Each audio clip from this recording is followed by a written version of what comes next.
오늘은 2023년 7월 5일부터 지난 일주일간의 말씀 묵상을 나누겠습니다. 저는 이번 주에 디도서를 끝내고 예레미야로 들어갑니다.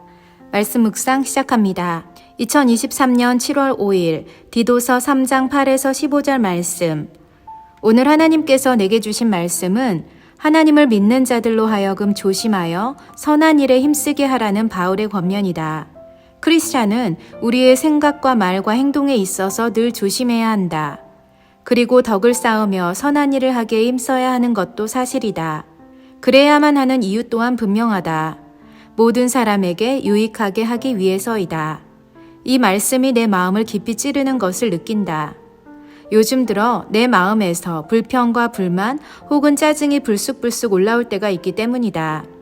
이유는 사택 리모델링 공사가 3개월이 되도록 진척이 별로 없고 일하는 분이 일주일에 한두 번만 와서 일하시는 것을 계속 지켜보다 보니 많이 힘든 게 사실이다. 주방을 못 써서 음식을 제대로 해먹지도 못하는 데다 온통 먼지와 공사의 흔적이 남겨진 집에서 쉼을 제대로 누리기 힘들기 때문이다. 따지고 들자면 너무 할 말이 많겠지만 이 일이 교회 사택이니 교회의 일이기도 하고 또 우리는 그냥 공사가 다 끝나면 들어가서 살아가는 그런 입장이기 때문에 직접 주도하는 것도 아니다. 그렇다 보니 그냥 참고 기다려야만 한다. 이 과정에서 감정적으로 피곤할 때가 많지만 오늘 말씀처럼 조심조심 살아가야 하는 것이 그리스도인의 삶이고 또 덕을 쌓아가야 하는 것이 우리의 마땅한 도리이고 의무이기에 이 훈련 앞에서 나의 마음을 다잡아 본다. 사실 매일매일 집을 드나들 때마다 쉽지 않지만 인내하며 공사가 끝나기를 잘 기다리자고 다짐해 본다. 말씀에 있는 대로 내 마음과 생각을 조심히 다스려야 하겠지만 또 다시는 그러지 말아야지라고 다짐할 자신은 없다. 그치만 노력해야지. 2023년 7월 6일 예레미야 1장 1에서 10절 말씀. 하나님은 예레미야에게 보라, 내가 오늘 너를 여러 나라와 여러 왕국 위에 세워 내가 그것을 뽑고 파괴하며 파멸하고 넘어뜨리고 건설하고 심게 하였다 라고 말씀하셨다. 사실 나라와 왕국을 세우는 것도 힘들지만 그 나라들을 뽑고 파괴하고 파멸하여 넘어뜨리는 것 역시 여러 가지 상황들이 복합적으로 얽혀있는 문제일 것이다.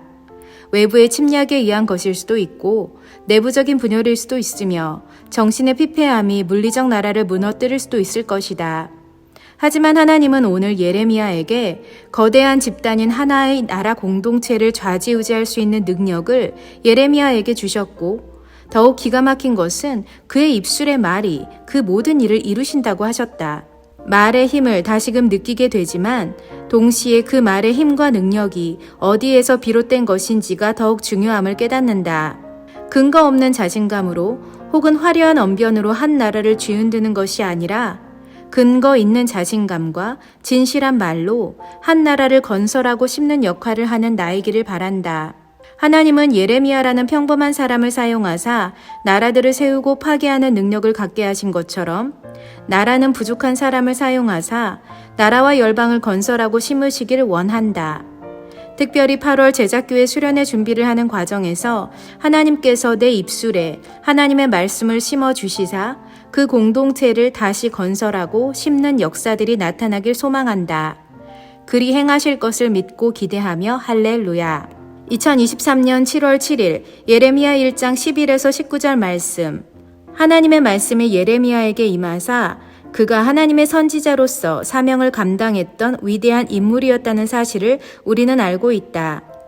누구나 예레미야와 같이 위대한 일을 한 유명한 그리스도인이 되고 싶어 하겠지만 그 같은 사람이 되기 위해서 감당해야 하는 십자가가 있음 또한 기억해야 한다. 오늘 말씀에서는 하나님이 보여주시는 환상이 그 첫 번째 십자가이다. 하나님은 일반 그 이상의 것, 즉 특별한 환상을 예레미야에게 보여주사 장차 있을 일들을 선포하는 예언자로 사용하시는 것이다. 때로는 감당하기 어려운 환상일 수 있을 테지만 하나님께서 이미 예레미야에게 사명을 주셨기에 환상과 그에 따른 액션 또한 그가 감당해야 하는 몫이 된 것이다. 예레미야가 특별한 사람이었던 것처럼 그의 삶 역시 평범하지만은 않았음을 되새기게 된다. 사명을 맡은 자는 그만큼 맡게 된 책임도 크다는 사실을 기억하자. 2023년 7월 8일 예레미야 2장 1에서 19절 말씀. 이스라엘 백성들이 하나님을 멀리하고 하나님을 잊은 채 살아가는 것에서는 그들의 잘못과 죄악이 가장 클 것이다. 하지만 백성들의 죄에 더하여 사역자인 제사장들이나 율법을 다루는 자들의 죄 또한 만만치 않음을 발견하고 경각심을 갖게 된다. 하나님은 말씀하신다. 제사장들은 여호와께서 어디 계시느냐 말하지 아니하였으며 율법을 다루는 자들은 나를 알지 못하며 관리들도 나를 반역하며 선지자들은 바알의 이름으로 예언하고 무익한 것들을 따랐느니라 라고. 사역자들이 자신의 역할을 감당하지 못하는 것도 하나님의 큰 진노를 사는 것임을 기억해야 한다. 성도들이 잘못 살아가고 있다면 그것을 그리스도인 각자 자신의 죄악된 삶과 그에 따른 대가 지불과 상응하는 몫이라고 감당해야 하겠지만 아울러 지도자들이 제 역할을 다하고 있는가에 대한 책임 또한 지도자 스스로가 져야 함을 알아야 한다. 지도자는 그리스도인들 안에 하나님의 존재가 사라져 간다면 당신의 하나님은 지금 어디에 계십니까? 라고 물을 줄 알아야 한다. 지도자가 묻지 않으면 성도들은 그 누구에게서도 그 질문을 들을 수 없기 때문이다. 요즘 들어 목회자들은 성도들이 좋아할 만한 말을 하고 잘하고 있다고 칭찬은 하지만 그들의 잘못을 가르치고 교훈하고 책망하고 바르게 하지는 않는다. 하지만 하나님은 분명히 지도자들과 그들의 지도력, 그들의 입술의 말을 심판하실 것이기에 하나님 앞에서 부끄럽지 않는 지도자, 아니 사명자가 되어야 한다. 2023년 7월 9일 예레미야 2장 20에서 28절 말씀. 하나님은 이방신을 따라가는 이스라엘을 향해 이렇게 말씀하신다. 내가 너를 순전한 참 종자, 곧 귀한 포도나무로 심었거늘 내게 대하여 이방 포도나무의 악한 가지가 됨은 어찌 됨이냐 라고.